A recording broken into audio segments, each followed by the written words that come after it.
Hare Krishna. Jagadguru Srila Prabhupada ki jai. So today, thought of discussing a very important subject matter which Srila Prabhupada writes in Canto 9, Srimad Bhagavatam, basically emphasizing the importance of relationship between wife and husband in a family life, how if they are cordial, divorce can be avoided because so-called divorce is non-Vedic by nature. ಇವತ್ತೊಂದು ದಿನ ಶ್ರೀಮದ್ ಭಾಗವತದ 9ನೇ ಕ್ಯಾಂಟೋಯಿಂದ ನಾವು ಕೆಲವು ವಿಷಯಗಳನ್ನು ಪ್ರಭುಪಾದರು ಬರೆದಂತಹ ವಿವರಣೆಯನ್ನು ನಾವು ತಿಳ್ಕೊಂಡು ಚರ್ಚೆ ಮಾಡೋಣ. ಮುಖ್ಯ ಉದ್ದೇಶ ಏನಂದರೆ ಗಂಡ ಮತ್ತು ಹೆಂಡತಿಯ ಸಂಬಂಧದ ಬಗ್ಗೆ ಶ್ರೀಲ ಪ್ರಭುಪಾದರು ಬರೀತಾರೆ. ಯಾವ ರೀತಿ ಹೆಂಡತಿ ಆದವಳು ಶಾಸ್ತ್ರ ಆಧಾರಿತವಾಗಿ ನಡ್ಕೊಂಡ್ರೆ ಗಂಡನ ಜೊತೆಯಲ್ಲಿ ಡೈವರ್ಸನ್ನು ಅವಾಯ್ಡ್ ಮಾಡ್ಬೋದು. ಯಾಕಂದರೆ ಡೈವರ್ಸ್ ಅನ್ನೋದು ಇವತ್ತಿನ ದಿನ ತುಂಬ ಕಾಮನ್ ಆಗಿದೆ. ಆದರೆ ಪ್ರಭುಪಾದ ಹೇಳ್ತಾರೆ ಅದು ನಾನ್ ವೇದಿಕ್ ಅಂತ. ವೇದಶಾಸ್ತ್ರದಲ್ಲಿ ಅದಕ್ಕೆ ಸ್ಥಾನಮಾನ ಇಲ್ಲ. ಅದ್ರ ಬಗ್ಗೆ ನಾವು ಇವತ್ತು ಚರ್ಚೆ ಮಾಡೋಣ. We all heard about Vaivasvata Muni, Vaivasvata Manu, who is one of the glorious Manu, celebrated Manu. And this Vaivashvata Manu, Srila Prabhupada records in Bhagavatam saying that he had very many sons. In fact, he mentions 10 sons. Ikshvaku is supposed to be one of the sons. And another thing is, all the 10 sons were extremely religious, were exactly like his father, it seems, like Manu, Vaivashvata Manu. So wonderful children. Maharaja Ikshvaku was one of the child. Kavi was one of the son of Manu. Kurusa, Drishta, Satya, Sravat. There are so many sons like that.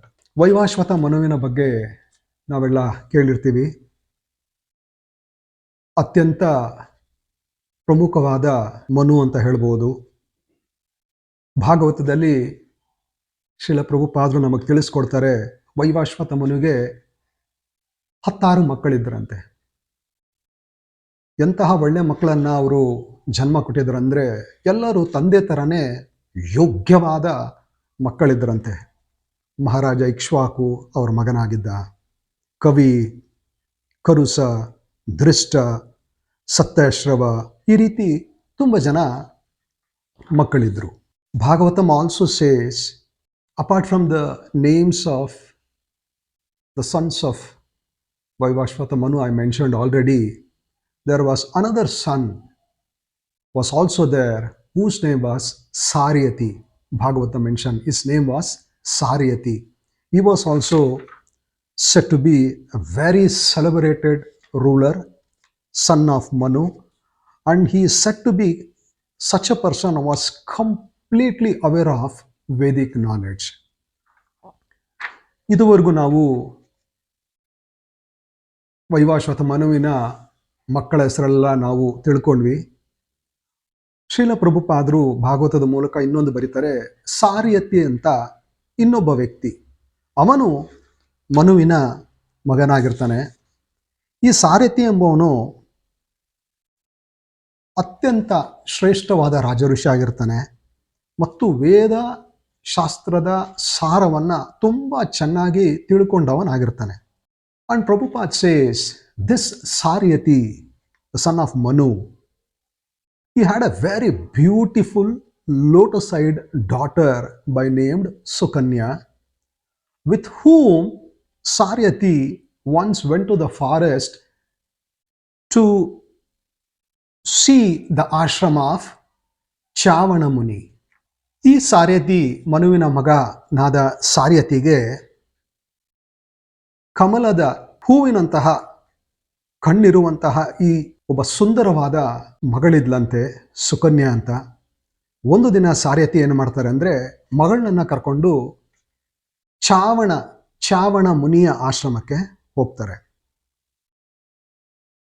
So naturally Sukanya was surrounded by her friends. when they were in the forest, they were happy collecting the fruits and flowers, because there will be a lot of trees. They were happy collecting various fruits and flowers. And when she was moving around like that, Sukanya, she saw within the hole of an earthworm, there were two things glowing like illuminaries. ಅರ್ಥ ಮಾಡ್ಕೋಬೇಕು, ಸುಕನ್ಯಾ ಕಾಡಿನಲ್ಲಿ ಹೋದಾಗ ತಂದೆ ಜೊತೆ friends ಎಲ್ಲ ಇದ್ರು ಜೊತೆಯಲ್ಲಿ, ತುಂಬ ಮರಗಿಡಗಳೆಲ್ಲ ಇರ್ತದಲ್ಲ, ಸೊ ಹೂಗಳನ್ನು ಕೀಳೋದು, ಹಣ್ಣುಗಳನ್ನು ಕೀಳೋದು, ಈ ರೀತಿ ಮಾಡಿಕೊಂಡು ಕಾಡಿನಲ್ಲಿ ಇರ್ತಾರೆ. ಆ ಥರ ಇರಬೇಕಾದ್ರೆ ಸುಕನ್ಯಾ ಅರ್ಥವಮ್, ಮಣ್ಣು ಹುಳು ಅಂತ ಹೇಳ್ತಾರಲ್ಲ, ಅದಿರುವಂತಹ ಜಾಗದಲ್ಲಿ ಒಂದು ರೀತಿಯ ಪ್ರಶಾಂತ, ಒಂದು ರೀತಿಯ ಬೆಳಕು ಕೊಡುವಂತಹ ಕೆಲವು ಎರಡು ವಸ್ತುಗಳನ್ನ ನೋಡೋ ತರ ಆಯ್ತಂತೆ. Bhagavatam says, as if induced by providence, this girl Sukanya ignorantly pierced those two glowworms with a thorn, and they were pierced, blood started oozing out of them. ಪ್ರಕೃತಿಯ ಪ್ರೇರಣೆಯೋ ಭಗವಂತನ ಪ್ರೇರಣೆಯೋ, ಈ ಹುಡುಗಿ ಸುಕನ್ಯಾ ಏನು ಮಾಡಲ್ಲ ಅಂದ್ರೆ, ಈ ಮಣ್ಣು ಹುಳು ಇರುವಂತಹ ಜಾಗದಲ್ಲಿ ಎರಡು ಸುಂದರವಾಗಿ ಬೆಳಕು ಬರುವಂಥದ್ದು ವಸ್ತುಗಳನ್ನು ನೋಡಿದ್ಲಲ್ಲ, ಏನೋ ಮುಳ್ಳನ್ನು ತಗೊಂಡು ನೋಡೋಣ ಅಂದ್ಬಿಟ್ಟು ಚುಚ್ಚಿದ್ಲಂತ್ರೆ. ಆದ್ರೆ ಅವಳ ಆಶ್ಚರ್ಯ ಏನಾಗ್ತಾ ಇದೆ ಅಂದ್ರೆ, ಅದರಿಂದ ರಕ್ತ ಆಚೆ ಬರ್ತಾ ಇದೆಯಂತೆ. That was the situation. After this, Bhagavatam says, after this particular incident, all the soldiers of Saryati were immediately obstructed from passing urine and stool. Upon perceiving this, Saryati spoke to his associates in great surprise. Just try to understand. After this particular incident, when she pierced the eyes, when she pierced these two luminaries, blood started oozing out. Immediately what happened, it seems, Saryati could see that all his soldiers were obstructed from passing urine and stool. Just imagine, because if we are not able to pass urine and stool regularly, what will be our fate? That happened to the soldiers of Saryati. And he could, being a Raja Rishi, he could understand, simply these things will not happen by chance. Something might have happened. Somebody might have offended. One among us might have offended Chavana Muni, the celebrated Muni. He was not just a celebrated Muni, he was son of Bhrigu Muni, Chavana Muni. Somebody might have offended him. Somebody might have polluted this ashrama. That is why this might have happened. He contemplated like this. ಈ ರೀತಿ ಆ ಸುಕನ್ಯಾ ಬೆಳಕು ಬರ್ತಾ ಇರುವಂತಹ ಜಾಗಕ್ಕೆ ಮುಳ್ಳನ್ನ ಹಾಕಿ ರಕ್ತ ಬರ್ತಾ ಇದ್ದನ್ನ ಬರುತ್ತೆ. ಈ ಘಟನೆ ಆದ ಕೂಡಲೇ ಸಾರ್ಯತಿ ಸುದ್ದಿಯನ್ನ ಕೇಳ್ತಾರೆ.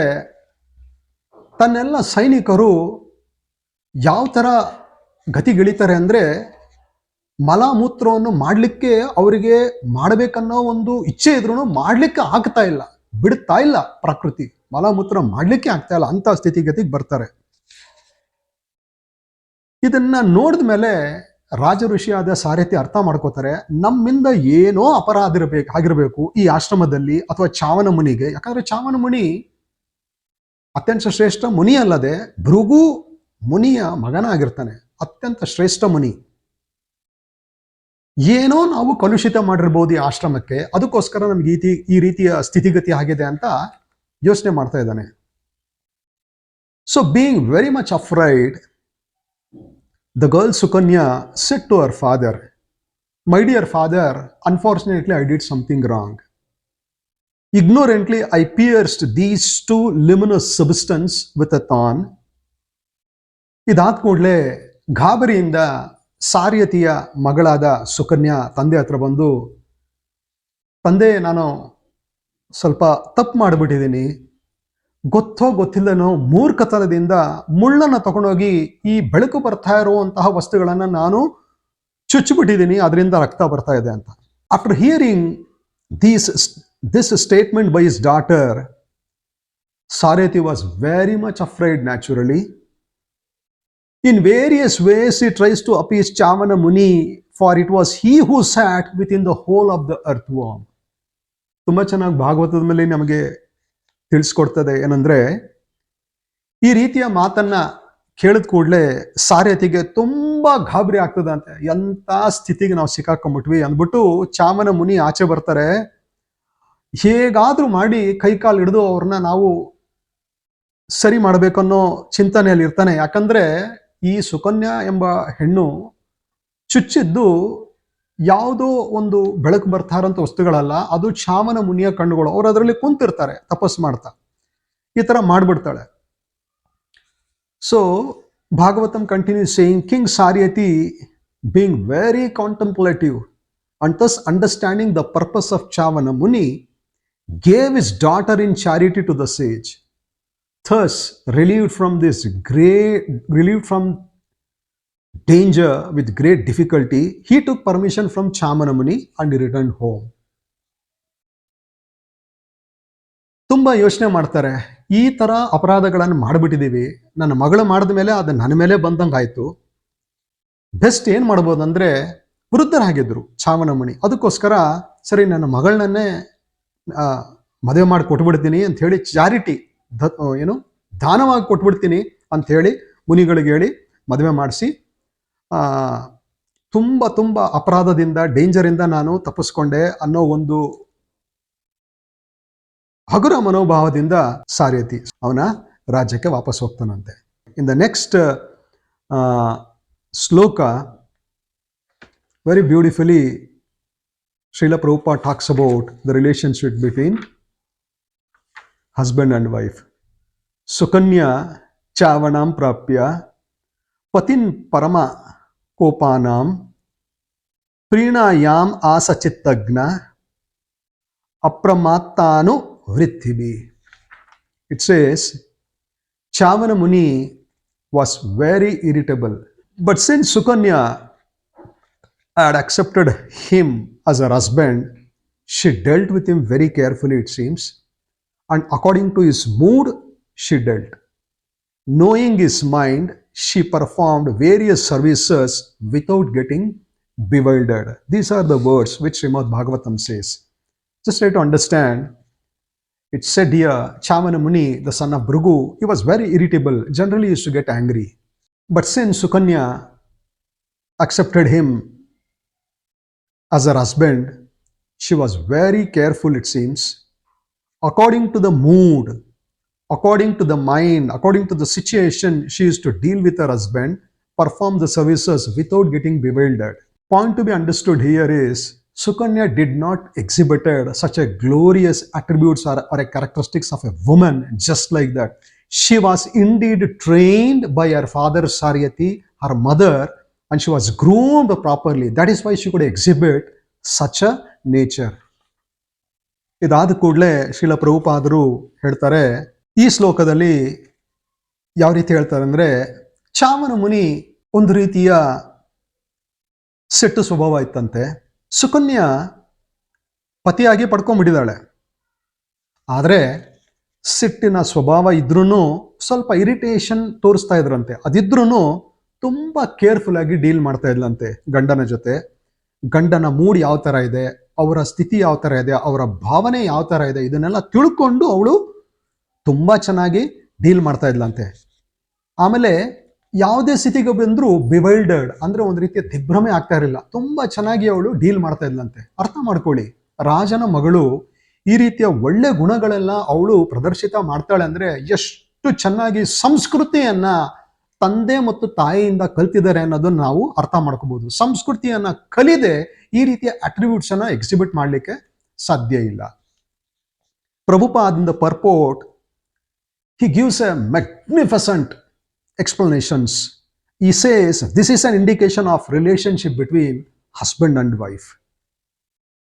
A great personality like Chavana Muni, he has the temperament of always want to be in a superior position. That was his thing actually. That was his mood.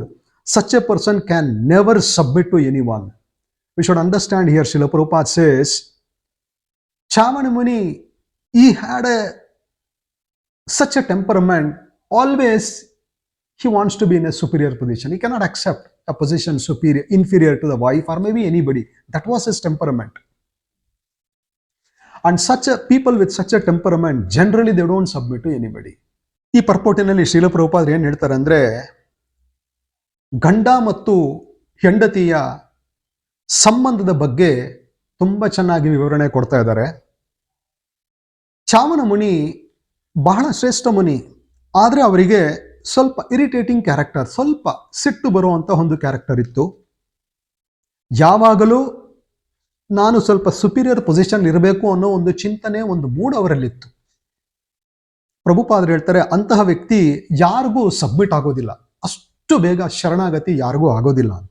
His wife Sukanya could understand the irritable temperament or such an attitude of her husband, and under the circumstances she treated him accordingly, it seems. ಹೌದು, ಸ್ವಲ್ಪ irritation character ಗಂಡದು, ಆದರೆ ಶ್ರೇಷ್ಠ ಮುನಿ, ordinary ಅಲ್ಲ, irritable character ಇತ್ತು, ಸ್ವಲ್ಪ ಕೋಪನೇ ಇತ್ತು. ಅದನ್ನ ತಿಳ್ಕೊಂಡು, ಅದನ್ನ ಅಂಡರ್ಸ್ಟ್ಯಾಂಡ್ ಮಾಡಿಕೊಂಡು ಅಕಾರ್ಡಿಂಗ್ಲಿ ಅದೇ ತರವಾಗಿ ಗಂಡನನ್ನ ಸೇವೆಯನ್ನ ಮಾಡಿಕೊಂಡು ಬಂದ್ಲಂತೆ. Srila Prabhupada beautifully says, if any wife wants to be happy with her husband, she must try to understand her husband's temperament and please him. This will be the victory for a woman. ಜಗದ್ಗುರು ಶ್ರೀಲ ಪ್ರಭುಪಾದರು ಏನು ಹೇಳ್ತಾರೆ ಅಂದರೆ, ಯಾವುದೇ ಹೆಂಡತಿ ಆದವಳು ಸುಖ ಸಮೃದ್ಧಿಯಿಂದ ಗಂಡ ಜೊತೆ ಇರಬೇಕಂದ್ರೆ ಗಂಡನ temperament, ಅವನ ಮೂಡು, ಅವನ ಭಾವನೆ, ಅವನ ಸ್ಥಿತಿಗತಿಯನ್ನ ಚೆನ್ನಾಗಿ ಅರ್ಥ ಮಾಡ್ಕೋಬೇಕಂತೆ. ಅರ್ಥ ಮಾಡಿಕೊಂಡು ಗಂಡನನ್ನ ಸಂತೃಪ್ತಿ ಪಡಿಸ್ಲಿಕ್ಕೆ ಯಾವಾಗಲೂ ಪ್ರಯತ್ನ ಪಡಬೇಕಂತೆ. ಅದು ಪ್ರಭುಪಾದರು ಹೇಳ್ತಾರೆ, that is A victory for the woman. ಅದು ಹೆಣ್ಣಿನ ಅಥವಾ ಹೆಂಡತಿಯ ಜಯ ಅಂತ ಹೇಳ್ತಾರೆ. It's A victory for the woman. Srila Prabhupada give the example of queens of Dwaraka with Lord Krishna. Even though these queens are said to be the daughters of great kings, they placed themselves before Lord Krishna as his maid servants. ತುಂಬ ಚೆನ್ನಾಗಿ ಶ್ರೀಲ ಪ್ರಭುಪಾದರು, ಜಗದ್ಗುರು ಶ್ರೀಲ ಪ್ರಭುಪಾದರು ಹೇಳ್ತಾರೆ, ದ್ವಾರಕದಲ್ಲಿದ್ದಂತಹ ರಾಣಿಯ ಬಗ್ಗೆ ಒಂದು example ಕೊಡ್ತಾರೆ. ಕೃಷ್ಣನ ಜೊತೆ ಇದ್ರಲ್ಲ ರಾಣಿಯರು, ಶ್ರೇಷ್ಠ ರಾಜರ ಪುತ್ರಿಯರಾಗಿದ್ರೂ ಗಂಡನ ಮುಂದೆ, ಶ್ರೀಕೃಷ್ಣನ ಮುಂದೆ ಸೇವಕಿಯರ ಒಂದು ಭಾವನೆಯಲ್ಲಿ ಅವರು ವರ್ತನೆ ಮಾಡ್ತಾ ಇದ್ರಂತೆ. ಆ ರೀತಿ ಭಾವನೆಯಲ್ಲಿ ಭಗವಂತನ ಜೊತೆ, ದ್ವಾರಕಾಧೀಶನ ಜೊತೆ ಇರ್ತಾ ಇದ್ರು, ಆ ರೀತಿ ಸೇವೆ ಮಾಡ್ತಾ ಇದ್ರು. Srila Prabhupad says, however great a woman may be, she must place herself before her husband in this way. That is to say, she must be ready to carry out her husband's order and please him in all circumstances. Prabhupad ಏನ್ ಹೇಳ್ತಾರೆ ಅಂದ್ರೆ,